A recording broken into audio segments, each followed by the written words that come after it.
Hey, good evening, folks. Welcome to the Let's Go Fishing Show. I'm Steve Cox, your host, and I've got my right-hand man giving with me tonight. Mike, glad to have you. Good to be here again. All right. Herschel's went to us. I've lost my ink pen. I don't have my notes wrote down, but we'll make do for a few minutes till we get some fishing film. Listen, we got some fishing film last Saturday night. Brad and Wesley went with me. Mike, Yeah. You know all about it because you was too tired to go. Yep. And so we went to Norris, and because I had to work Saturday, Mike did too, and we went to Norris. We caught we caught a lot of fish. I mean, them smallmouth, and we caught several largemouth too, Mike. Got a lot of them on film, missed a lot of them on the camera, and we missed a lot of fish. They were just biting. I mean, just Mike is just, just one of them nights where just everywhere.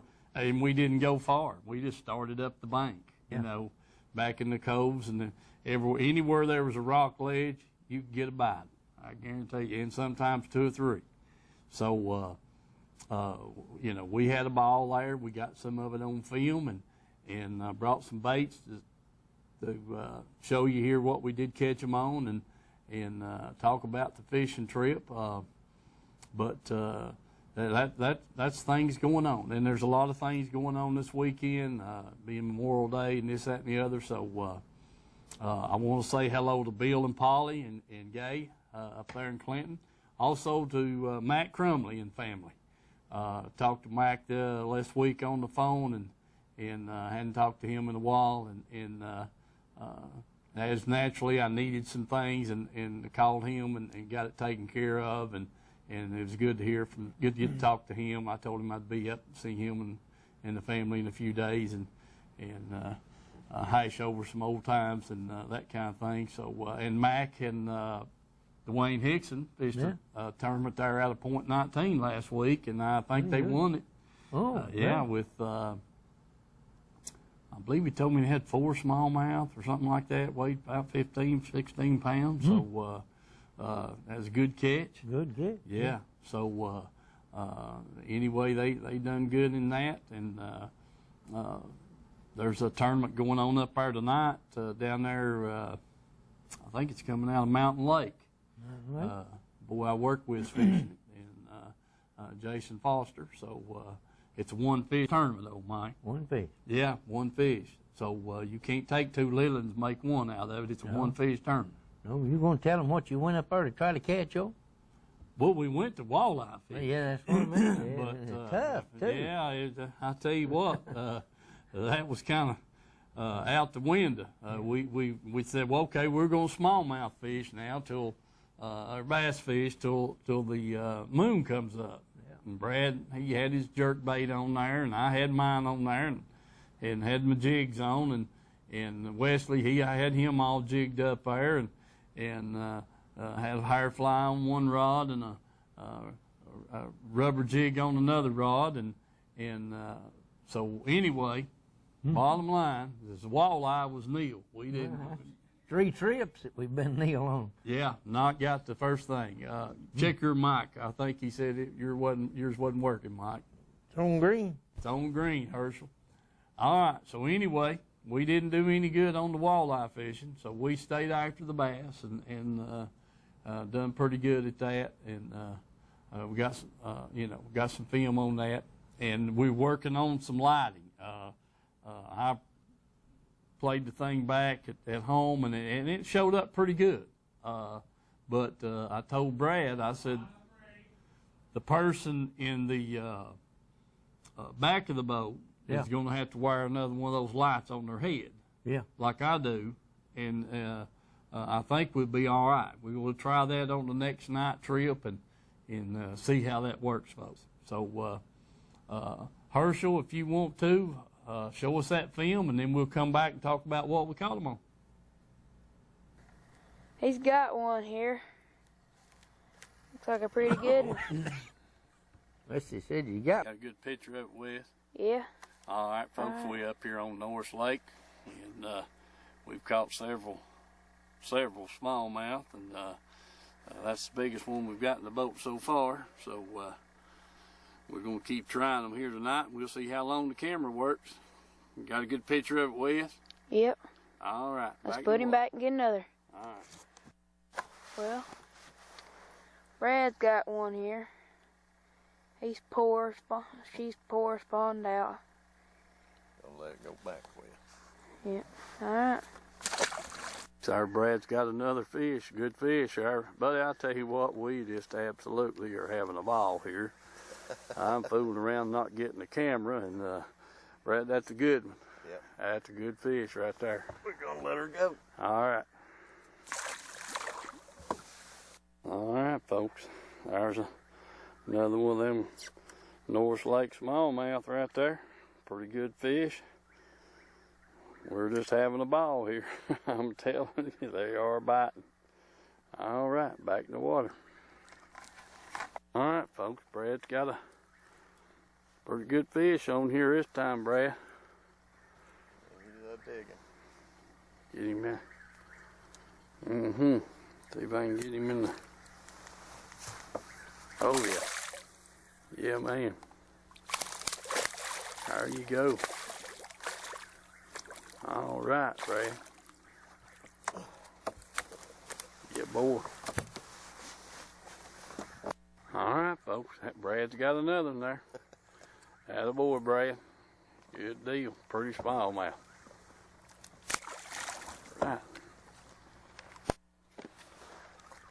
Good fish here beside the boat. Boy, he sure is. Let me zoom in on him, Brad. Yeah. Oh, yeah. All right. He's a main one. Yeah. Okay. Yeah, boy. Pretty fish. All right, Brad. Good deal. What does it say? All right, you got him now, Brad. Oh, yeah. Yeah. All right. Just get him right there on the front of the boat and look at him. Pretty good fish right there. That's one of them. Whoa, now, baby. Well, that's an 18-incher. Get my hole steel here. Get my hook out of him. Put him right back.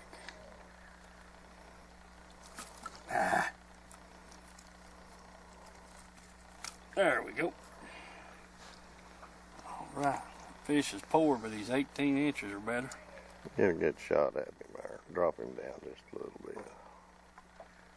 Yeah, there he is. Okay. All righty.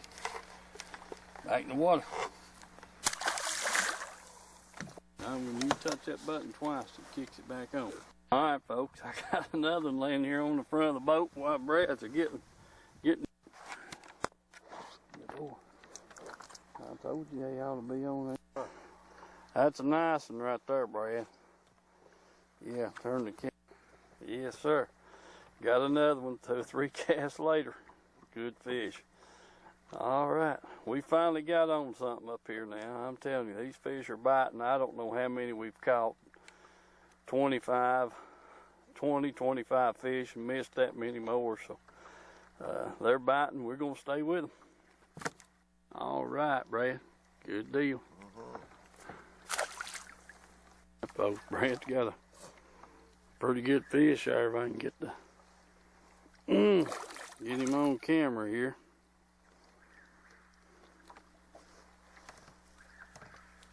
Oh, yeah. Yeah, boy. All right. Oh, we about went out of the back of the boat. Okay.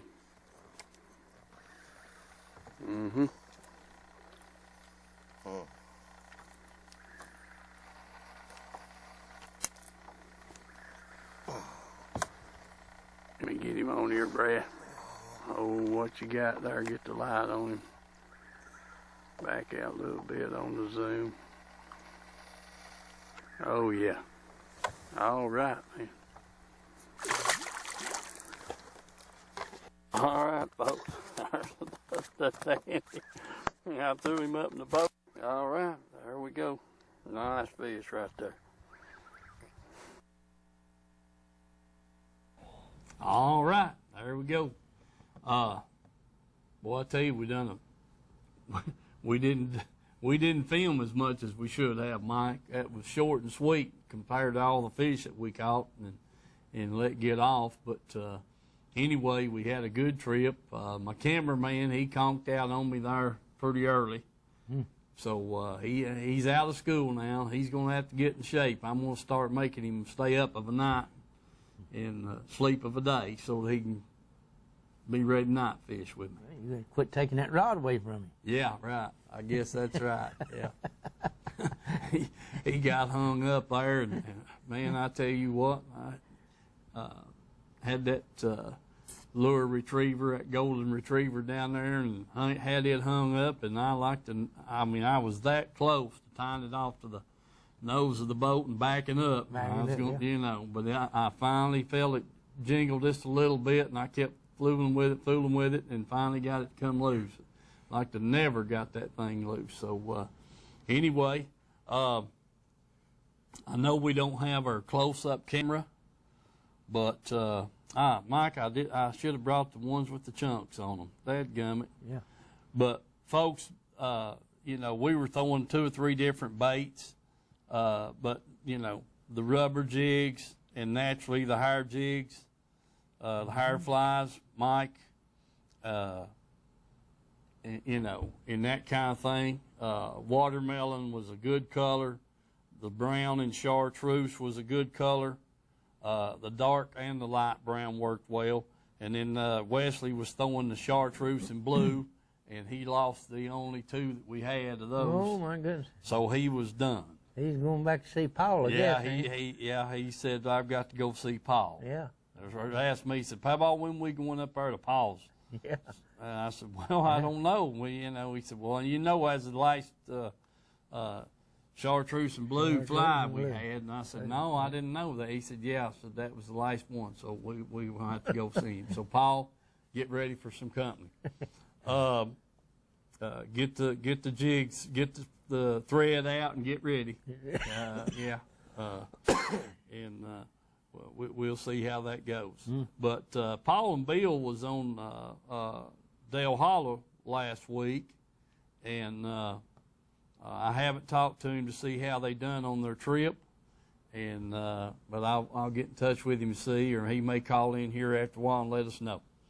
But the fish were 5 foot to 15 foot, Mike. We caught several of the largemouth out there under the boat. They were a little deeper than the smallmouth, seemed like. And watercolor is clear. Oh, yeah. It's crystal clear. Yep. I mean, the water up there right now, Bill and I talked about it a couple of weeks ago when we were up there. He says it's about as clear this time of year as he can remember. Yeah. And but it is clear there in that Lewiston Sea area. But anyway, we those 3 colors seemed to work well. Now it was kind of cloudy. The moon didn't really get out till probably 12 o'clock, a little after there Saturday night, and then it was kind of out of that after it came out behind the clouds. Mike had the haze, like thin clouds. Mm-hmm. It wasn't really bright moon like we've used to, and that kind of thing. But we watermelon and the light brown and that chartreuse and blue was the best 3 colors that we threw. Didn't throw much of nothing else, just to tell you the truth about it. And they seem to be on that pretty good. So, I'm not saying you couldn't have caught them on a plastic worm, or something like that. We didn't even throw a spinner, didn't even have a spinnerbait tied on because, basically Earth theory was as quick as the moon come up, we was going to walleye fish. Oh, yeah. But that north wind was blowing right out of Lost Creek, right down towards Mill Creek, and anything out there, any of those points out there was choppy water, and we couldn't hear any bait fish breaking or anything like that. So we just stayed with the bass and kind of gave Brad, every time we'd hit a new point, he'd pick his jerk bait up and throw it and try to get a walleye bite, but we never did. Yep. So, I know there's some of them guys up there catching them, but the way we're trying to catch them, it's not working right now. It may work this next moon, and then the water level, as we all know, what's been up there lately, it still likes probably 10 foot being full. Yeah. So, it seems to be creeping on up, a little bit at a time. Some heavy rains may change that, but anyway, that's kind of what's going on. Mike, you got anything you want to add to what I told you, even though you wasn't up there?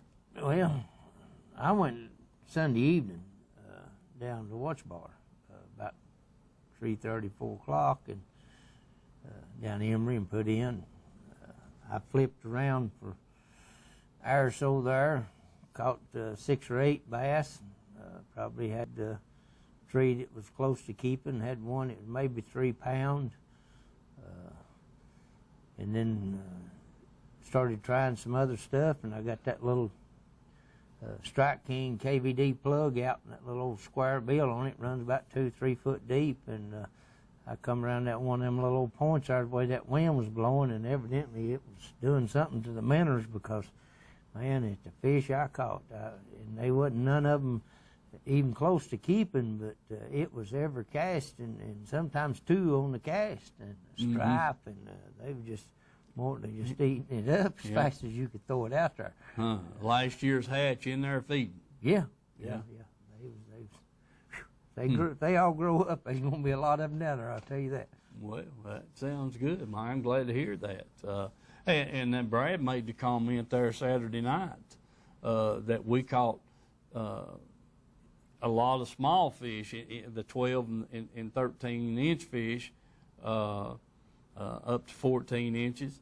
And he said, we ain't caught that many small fish up here in 2 or 3 years. Oh, yeah. And we all the time say, man, we'll, fish for a while to get a good bite and not catch any small ones in between. And so he made the comment there our Saturday night about us catching all those small fish, and tossing them back. That he said we've caught more, here this one trip, and we've caught in the last 2 years. And I'd say he was right. 2 or 3 weeks ago, you couldn't even get a bite down there. I mean, yeah. It's a different world when those fish get ready to spawn, folks. I'm telling you, it just changes everything. Yep. And so there's always going to be a few late spawners. Last year we had people with the way the weather was and all the rain we had that some of those bass it cooled off and warmed back up and this, that, and the other, and they was catching some fish that was spawning plumb into July. Yeah. So fishing's different every year. You catch them in this place this year, and next year they ain't gonna be there. You may pick a straggler up or something, but to just go in there and catch them several places that we used to just pull in there and 1 year and just catch the fool out of them, and the next year you can't get a bite off of it. Yep. So they're moving around. They're definitely changing. It seems to be baits the same way. You'll find one bait that it does real good 1 year, just like that creepy crawler, man. It set the world on fire around here that 1 year, and then the next year you couldn't hardly get a strike on it. Right. That's true, Mike. The baits change year to year. New things out, like the A-rig and Carolina rigs and drop shots and shaky heads and all that kind of stuff. So there's always a new bait coming along. And I started to bring a spinner bait over here. Yeah. And there's a guy told me, the big thing for us was always that snap-o swivel. But now if you'll think back, the first spinner baits we ever used had those old cheap barrel swivels on them. The old brass barrel swivel, yeah. Yeah. Okay, now this guy is looking, and his theory is like this. And if you'll remember, you'd throw that bait out there, and especially of a night with a single blade, and the blade wouldn't turn. Yeah. And you'd give it a hard jerk or something like that, or bring it in and change it.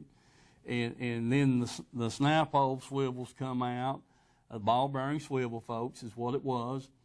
And you very seldom ever have one to not work. Mm-hmm.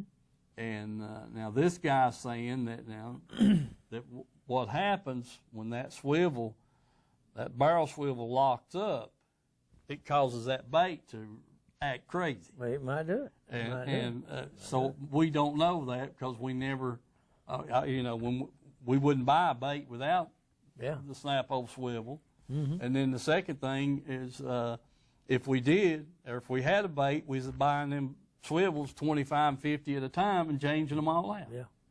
Well, you don't know whether that old barrel swivel might have had a scrick to it or something. It might have been making a squeaking noise the whole time it was turning compared to the snap-o. Yeah, if I'd have known that made that much difference, Mike, I'd let you gotten under the water and listened.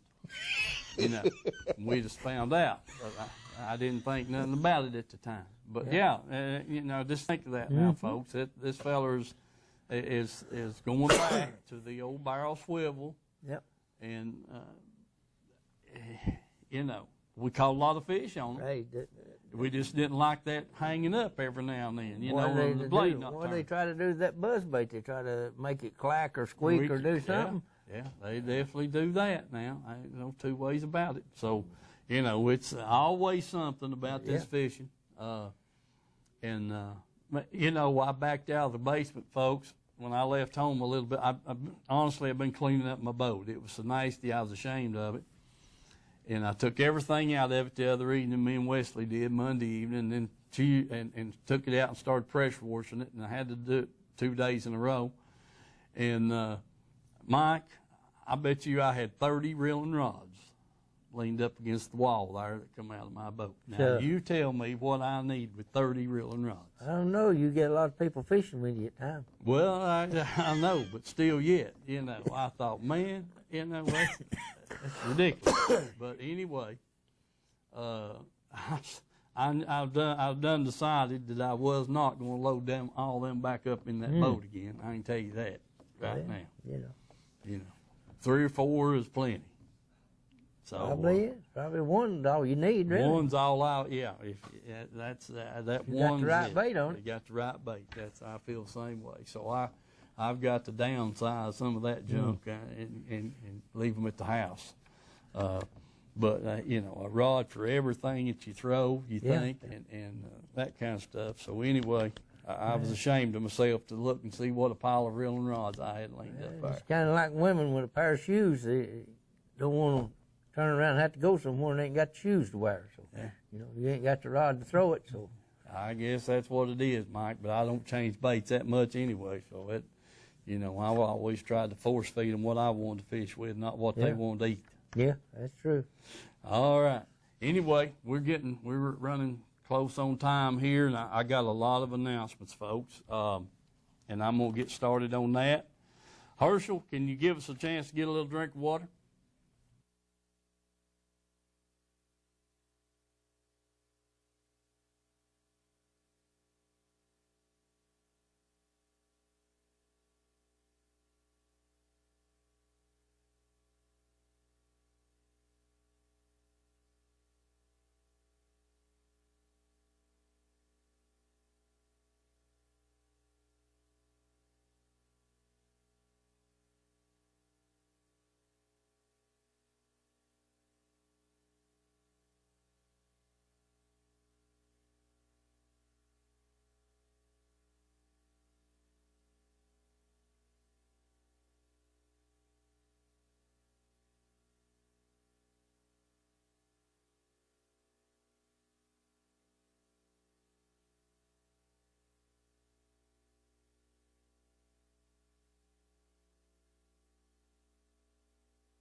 All right, folks, we're back.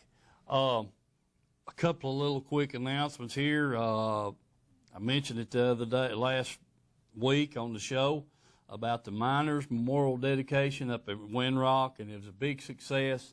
Mike, you and I both were working. Yeah. And so we didn't get to attend. We had some family members that attended for us, but anyway, if you're listening and you got there, I hear it was a big success, and they had a great time. Over 1,000 names on the wall, and you know, folks, back in the day when that was one of the big stays in this area, was coal mining and lumbering. Yeah. And Mike and our Grandpa Jenkins was in the lumbering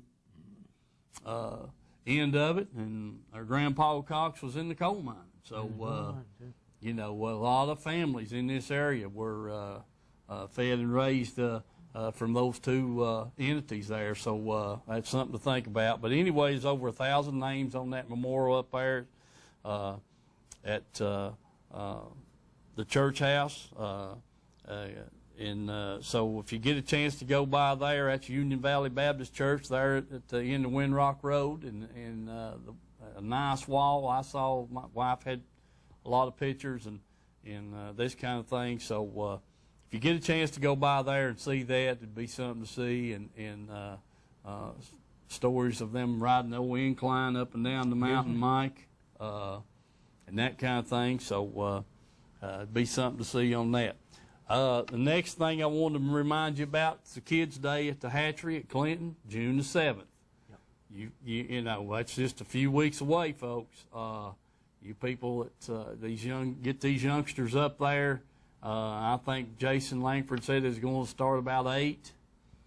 I think's what he said, Mike. I got it wrote down in my notes. That's what it was. Yeah, and run till 1 or 2 o'clock in the afternoon.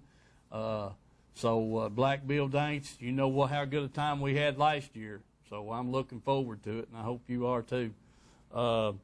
But anyway, remember that, folks. Get those kids up there and let them enjoy that, catching those fish out of that pond there. And, you know, they've got the baits. They've got some rods available if need be. You can bring your own tackle. That kind of thing, but they do have the night crawlers and the crickets there, Mike, for that. They just put on a good show.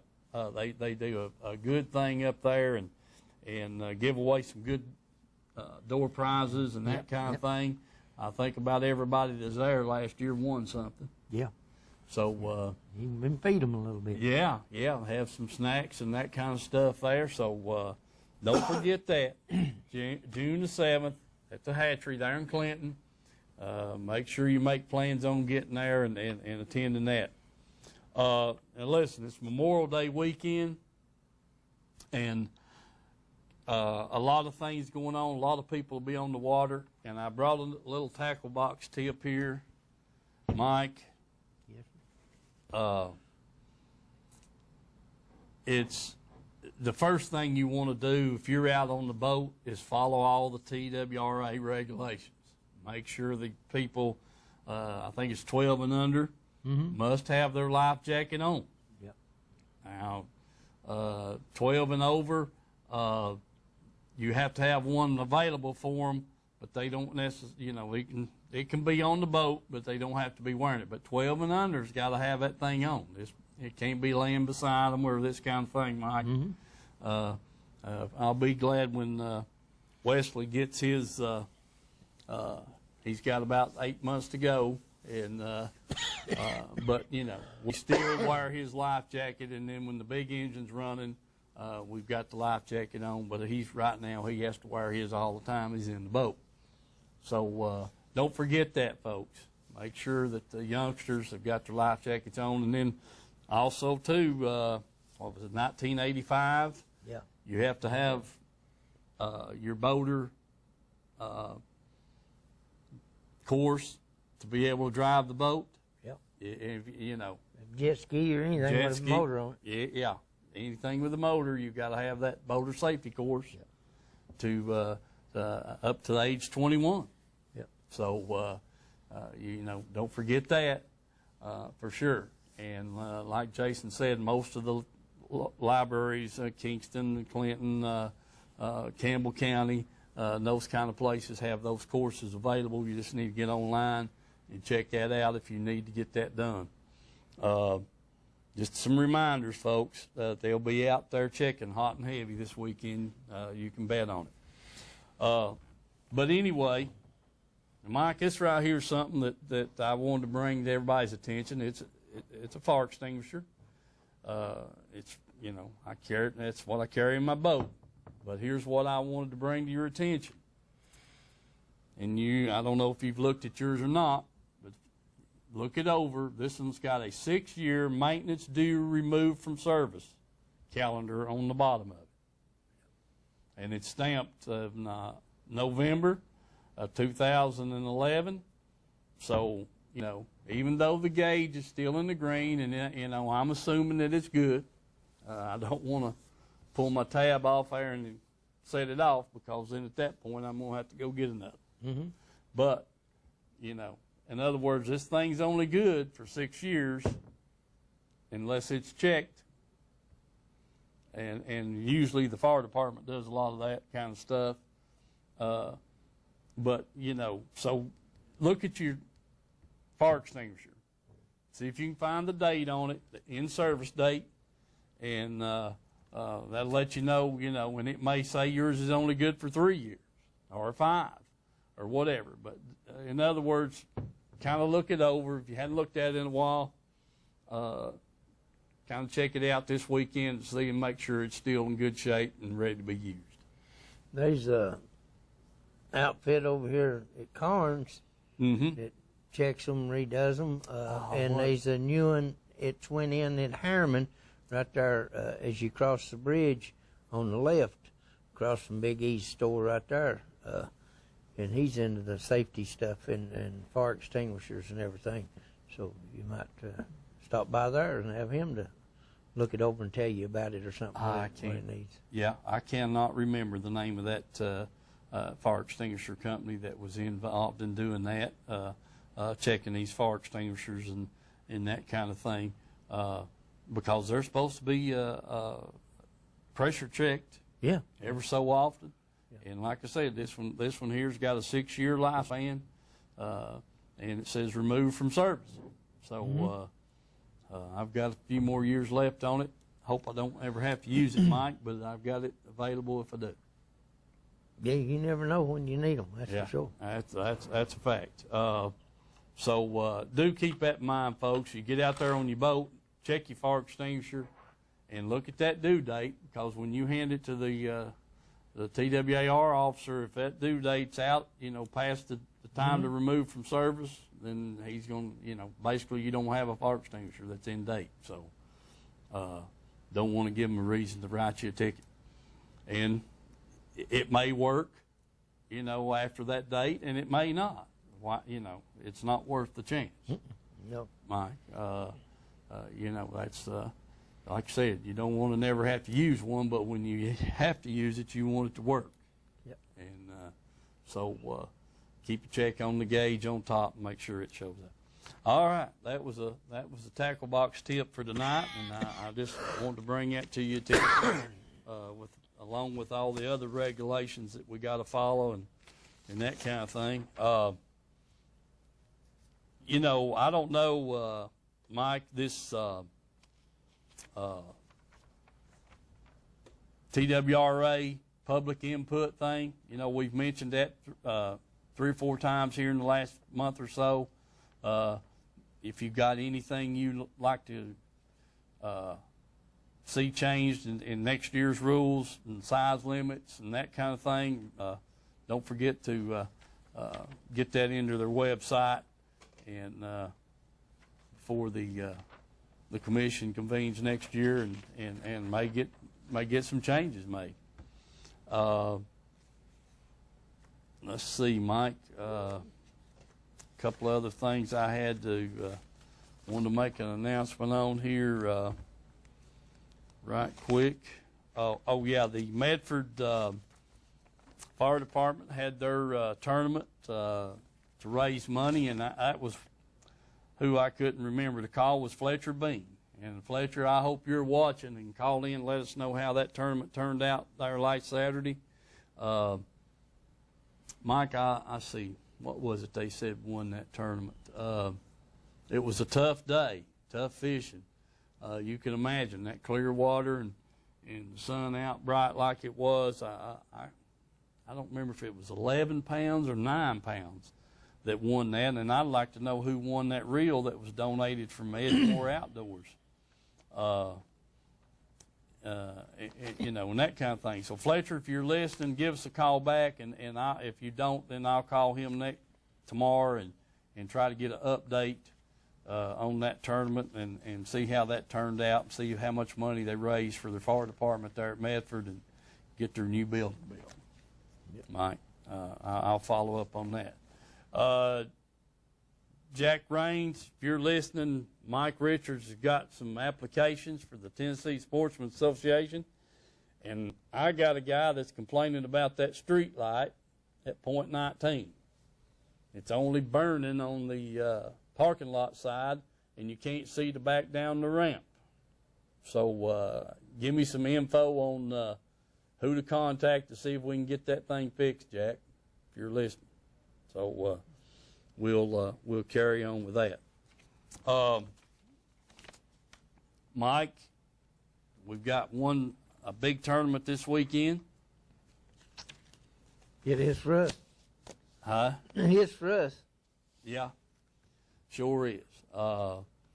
We've got the James Jenkins Memorial Tournament Saturday, May the 24th at Ladd Landing. Starting time is going to be safe light to 3:30, and the entry fee is $30 per boat, and $5 goes to big largemouth and $5 to big smallmouth. Mike and I, that was James Jenkins was our uncle, and he was killed in the mines in 1985. Yeah. Yeah, and the guys that worked at the mines, that James loved the bass fish or the fish of any kind, and so the year that he was killed, they got up a tournament, and it's been going on ever since. So this year we're going to be in conjunction with the Heartland tournament. They're going to be there at Ladd Landing also. So if you want to fish them both or fish one of them, be looking forward to seeing you. Glad to have you down there.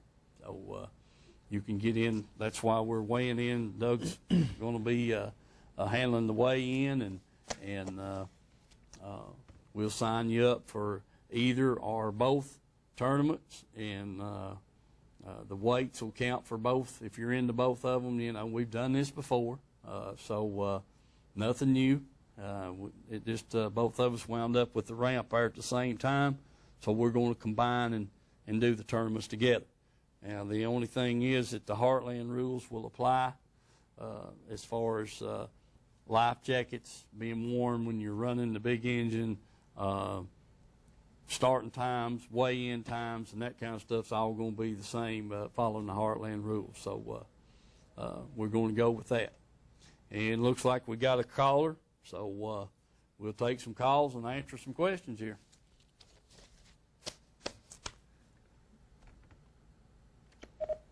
Hello, caller.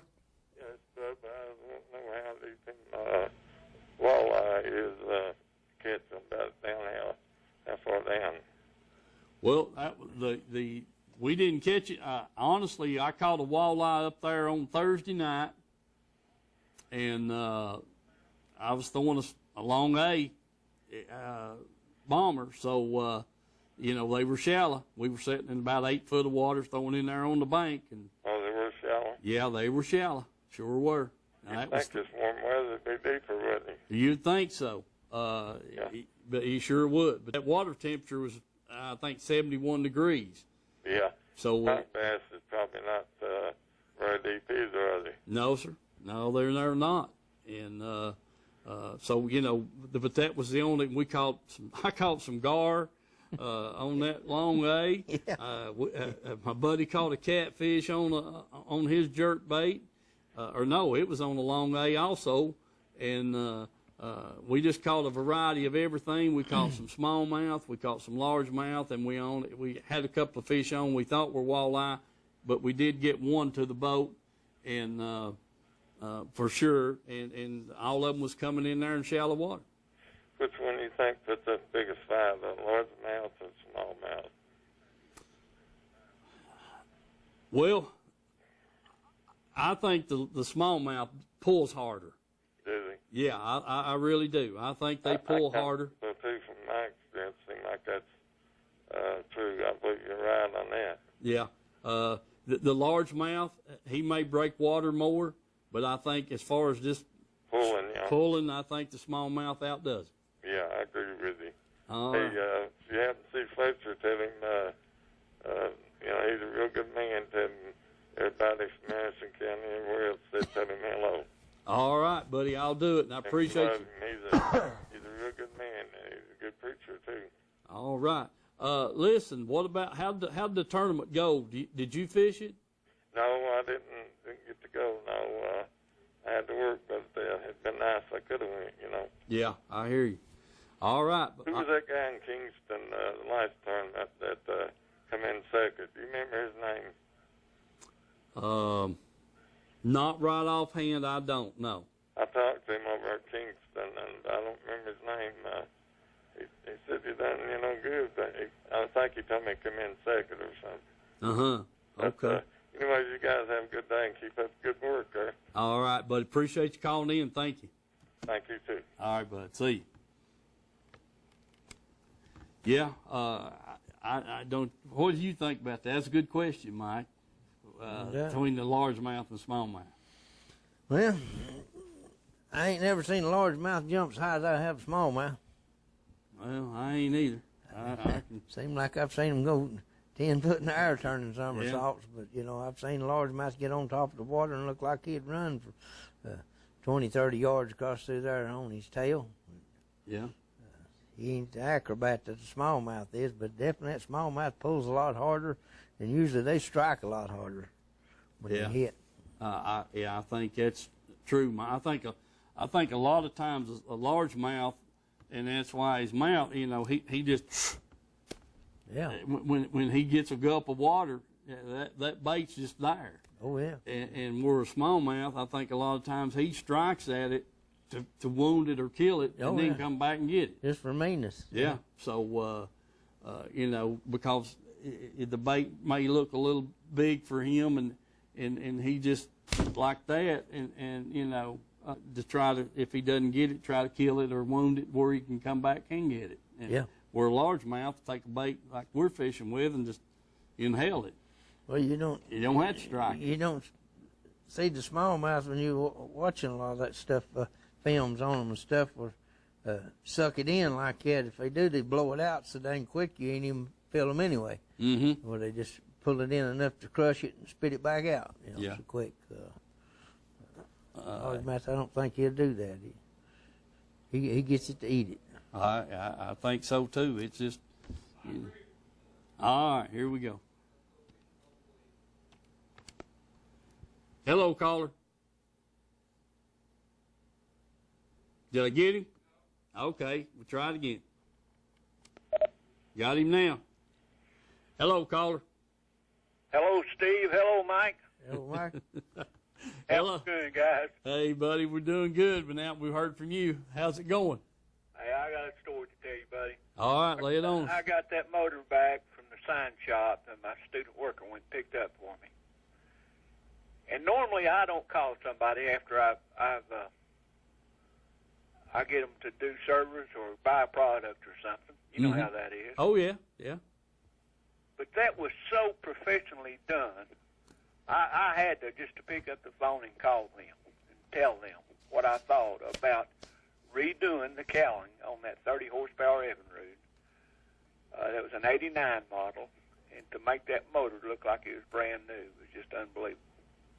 And I want everybody to know that if they've got a motor that they want to have redone, take it to the sign shop in Harriman. Their number is 882-8500, and I just wanted to make that plug for them because this is one happy customer here. Are you looking at your screen right now? Yes, I am. It's on your. That's it right there. That's it. That's exactly right. That is it. Yes, sir. And actually, I didn't know, of course, when I had him take it up there. I wanted him to take it up there because of y'all's show. Right. And to give them some business. And I thought, well, it's going to be something I'm going to have to design myself. So I told him, you know, I just made up something, just hoping they can make it look good.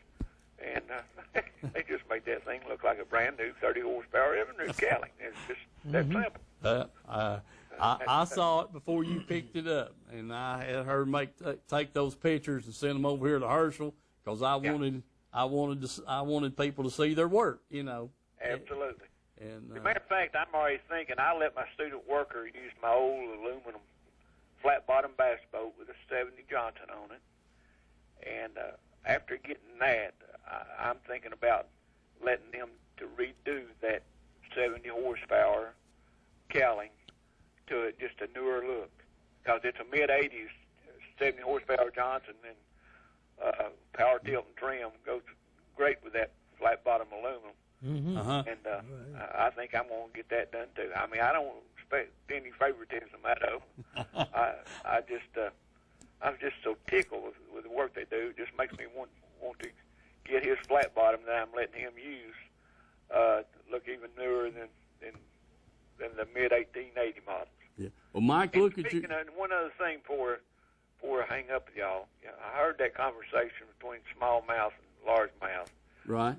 You know good and well it's smallmouth hands down, no matter what. Ask Bill Nichols, ask Mike Richards. It's not even a contest. Like Bill Nichols laughed one time. He said, "Oh, well, heck, Mike, we eat those old largemouths." Yeah. Well, that's what we're talking. I'm glad the guy agreed with what I said because I just feel like they pull harder. And Mike brought up the point here about them jumping higher, and they definitely do that. If the timing is just right, I've had them to jump with a taut line to jump over my head from one side of the boat to the other one, and he's right. Yeah. At least 10 feet in there. Oh, yeah. You don't always get that, but if the timing is just right and the amount of pressure you're putting on it, and sometimes, I call it leading them to deep water. Right. What I'm wanting, especially when I'm fishing these river channel banks, yes, sir. I want the fight to go on the other side of the boat. Yeah. Yes, sir. And I used to hear them say leading them to deep water. Yeah. and if you have that taut line just right, they will flat jump over your head up to the other side of the boat. Yeah. And then you can just sit, especially with 6-pound test line that I like to fish with those things. You can sit there and do all the fighting then out there where there's no tree branches and stuff like that, Right. I agree. But anyway, guys, good show, and I just got a kick out of that, talking about the smallmouth and largemouth, and another plug too for the sign shop. Just great work, and I look forward to them doing another engine of mine. All right, buddy. We appreciate it, Mike. See you guys. Keep it up. Okay, buddy. See you later. Uh-huh. All right, bye. Okay. That was some good advertisement for the sign shop. And what was it? Herschel showed that to Callan for that Johnson there. Yeah. And what did that guy say? Oh, he's just amazed that it looked that good. Yeah. Folks, what you get into, a lot of these older engines, you go calling the manufacturer wanting decals and stuff for them, and They ain't got them. they don't have them.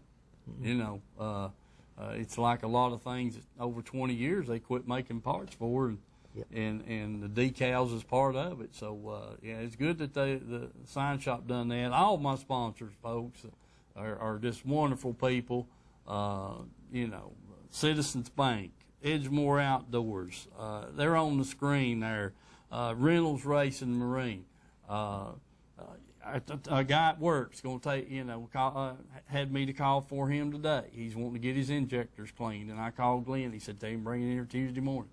So, and that's a big thing. This injector thing is on our engines, Mike. So he's, going to take his boat down there Tuesday morning and drop it off and let them do that thing for him. So, but all the sponsors are good.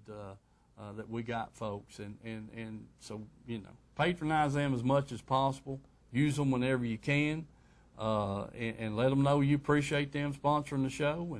And we got the Rocky Top Outdoors up there right out of Lake City. Yep. New businesses getting started. So, let those people know that you appreciate them sponsoring the show. And because we sure do. We've got the thrift shop down here on the west end of town. Yep. Jay's Thrift and More, so, and that kind of thing. And Tim's Tire, they're all good sponsors, and I can't say enough good about them, and the sign shop. And another thing, C&D Printing up there, Charlie Lane, made me some plaques and stuff, and I appreciate Charlie doing that. So if you've got any kind of thing, printing needs, give him a shout up there. There in Clinton, so that kind of thing. But Mike, they do good work down at the sign shop, and so Aaron Harriman. So get with them and that kind of thing, and everything will be great. Okay, Mike, let's see what the cat fisherman's got while we're waiting on another call. Huh? Where's that picture at? Did you ever show that picture? Yeah, I showed everybody the picture of Jack Raines. Jack Raines and Jackie Pope, the big catfish they had. Yeah, Jackie Pope, yeah. Yeah, I done showed that. And as a matter of fact, if I don't get another picture between now and next week, I guess Jackie's going to win the photo of the month. Well, I want you to show that picture to you fishing buddy down there from Harriman that you're going to take fishing. Oh, yeah, I did. I showed that to him over here the other night. Did you? Yeah, Will. Will Davidson? Yeah. Well, I'm glad you mentioned that. You got to take him fishing. Yeah. He wanting to catch a catfish. Yeah, I wished I could get him hooked up on something like that. Man, alive. Lord. I talked to Will's, to Holly today, this afternoon as I was coming over here, and I called her earlier, and she was busy, and called me back, and so we're looking at week after next of doing this fishing thing, and honestly, I give her what I had hoped to plan to do was us go out and fish till about dinner time and come back in. We're going to have a cookout, and we're going to fish off the bank or go back out later on that afternoon. We're going to have a good time, and that's going to be on a Saturday about 2 weeks away, and because Holly has to work. I think Corey, her husband's, off on Wednesdays, and so we're going to take a Saturday and do our thing, and we're going to go get breakfast and then go out and fish and come back in and have lunch, and may brim fish off the bank, and there's willow flies hatching too. Oh yeah, I've seen that. Yeah, so or the mayflies and that kind of thing. So it may be a good time to be standing there under the shade tree, Mike, jerking them a little bluegill in. So anyway, that's planned for week after next, and hopefully that'll work out just fine. So I got to get that boy on some catfish. I hope we can find them as good as you do whenever we're crappie fishing, Mike. Yeah. Yeah. So that's kind of what's going on there. We got the East Tennessee Catfish Anglers is going to. Did you say how many minutes? 3. 3 minutes. Okay, their tournament's May the 30th and 31st at Tellico Dam. Can't miss that. Make sure you get up on that. And then we got the Volunteer Bass Trail, which is the Phoenix Boat, James Knuckles, Orange White Divisions. We'll take your pick on that. Their next one's at Raglan Bottoms, the 24th, which will be this coming Saturday, Mike. You can pre-register on Friday night or pre-register Saturday morning, day of the tournament. And so that's down on Center Hill. That'll be a good tournament right there. Sure will. Good luck to James on that. Then we got the Tennessee Toad Tournament Trail that's going on over on Loudon Tellico all through the week. That's on Tuesday night. Tuesday night. They alternate places to launch, and so that's Brandon Coulter if you want to get up with that. Then you got the Tennessee Team Championship Series presented by Bunch Marine and several other sponsors on that. Their next tournament's on 6/21 at Watts Bar. Qualifying tournament's $5,000 first place. That's $150 a boat. So that'll be here before you know it. All right, sure will. And then, like I said, Heartlands, you can find just anywhere you want to fish. You can fish one of those, and we will be at Ladd Landing Saturday morning with the James Jenkins Memorial Tournament and the Heartland Tournament combined. All of us go out together. I would like to say thank you to all the veterans. You've got the past and the deceased and the living vets. I want to thank you all for sacrifice you gave to let us be doing what we're doing. Oh, have mercy, yes. All right. Y'all have a safe and great Memorial Day weekend, and hope to see you next week. God bless you.